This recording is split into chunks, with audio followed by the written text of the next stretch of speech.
Good morning. Today's lead story in the New York Times is about chaos under Pete Hegseth at the Department of Defense. You recall that there was a story Sunday night that shared Hegseth had leaked details of war plans to a second signal chat, including his wife.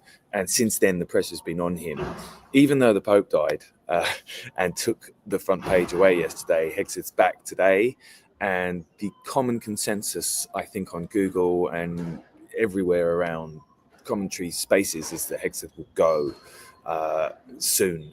Trump has said he will definitely not go and he definitely supports him, but my sense is that Hegseth will be persuaded to resign soon, possibly this week, maybe early next, depending on how the weekend press cycle goes.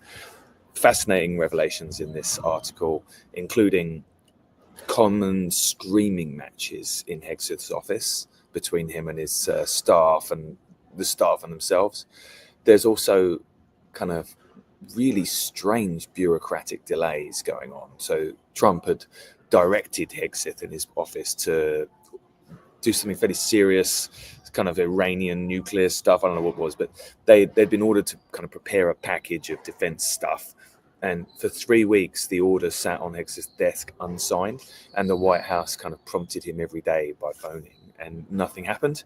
That is a sign of really serious dysfunction in an executive office. It's the kind of thing that if you were Vladimir Putin, you would want to happen, right? You'd want to sow this sort of dysfunction to the extent where I really do wonder if the incompetence is ever calculated at this level.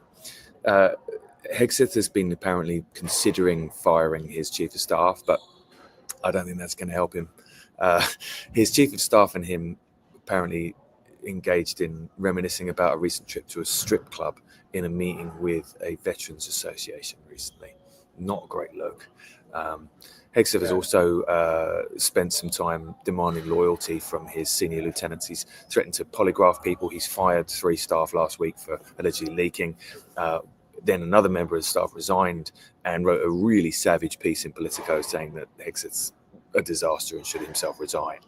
When the rats are deserting the sinking ship in this rapidity, you can pretty much say for certain, I think, in historic terms, that the man's career is doomed. But this is a new administration, and Hegseth is kind of Trumpy.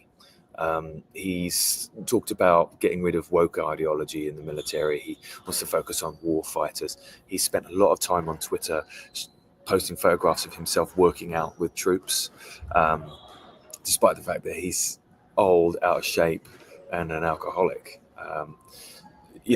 Good luck to you, mate, as far as I'm concerned. Let me just remind myself, because there was an absolutely horrific detail in this story earlier.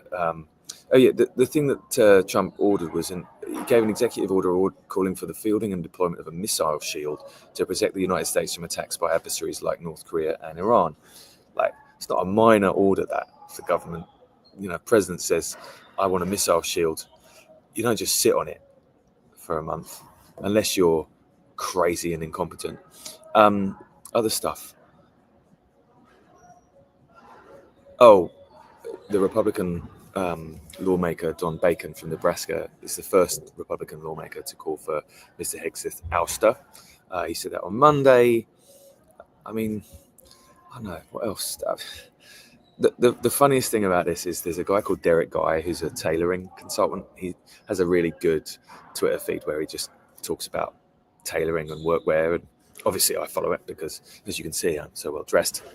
Anyway, he sort of says Hegseth's obsessed with clothes in the way of somebody who's recently found clothing interesting, and that he wears suits that are too tight, which is true. He does. Almost all of his clothes are too tight, and one feels this is a sort of effort to show off his physique. But the trouble is, his physique is failing just like he is. I mean, he's an older man. Evidently, he was in good shape as a youngster before he got all his far-right tattoos. But as happens to us all, you get the dad bod. And I think probably he's sort of playing the part of a defense secretary in the way that he was a Fox News analyst. He's acting in a role, but this is one of the most powerful positions in the world, and evidently he is not fit for it. So we'll see what happens. His boss isn't fit for his role either, so who knows who's going to get the job. And of course, if you do chop him, then you've got to get someone else in. And who are you going to hire?